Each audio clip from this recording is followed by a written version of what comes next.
John Howard has some advice for King Charles. Follow your instincts. The former PM has told Sky News he won't attend the coronation, but believes Charles' lifelong interest in Australia will help him navigate what lies ahead.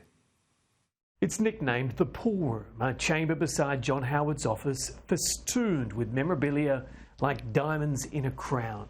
Incredible, invincible. They went through England without losing a match. What I saw outside, you had a picture with yourself with Her Majesty Queen Elizabeth. Yeah, that was the first photograph taken of the two of us after I had become Prime Minister. The faded snap holds pride of place. When you think about Her Majesty, can you imagine taking on a job in your 70s that is going to be the pinnacle of your life, that you've waited your whole time for? Well, I think that's something that people should understand about Charles. I mean, he has waited a long time. Queen was 26. He's in his 70s. Does that give him an advantage?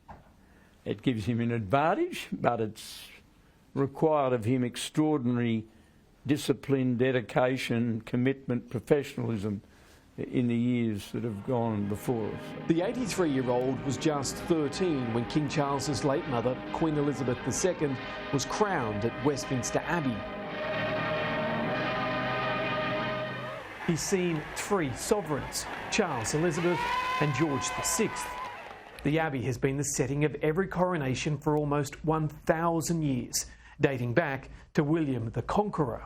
William, a French duke and claimant to the throne, invaded and shaped the British Isles through brute force. It's a far cry from the royal family we know today. You have to adjust to the times, and the example of the late Queen was a vivid demonstration. She got everything right in my book. I hope you know really at a deep level what this meant to a lot of people. The sheer durability of the institution is reason alone why we should regard it as very special.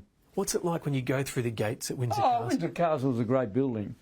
It's full of history, and in a way, because of its size, almost more history than Buckingham Palace. His first visit was in 1997 as PM. Say at lunch, the Queen says, "Will I still be Queen in Australia in the year 2000? What will you tell her? Australia may be one of 15 so-called realm nations with the King as its monarch, but Mr Howard is sure Charles III enjoys a love for our continent that owes as much to our isolation from Britain as our candid approach. The thing that struck me about him is he knows a lot about Australia. He's obviously had a lot of time and opportunity to reflect on issues and trust your own judgement and instincts. That's what I would say to him. You're too much of a statesman to give me your opinion on Camilla, Queen Consort. Well, look, I think she's handled herself very well. I mean, people know the history, but I'm not going to go into that. But I think she conducts herself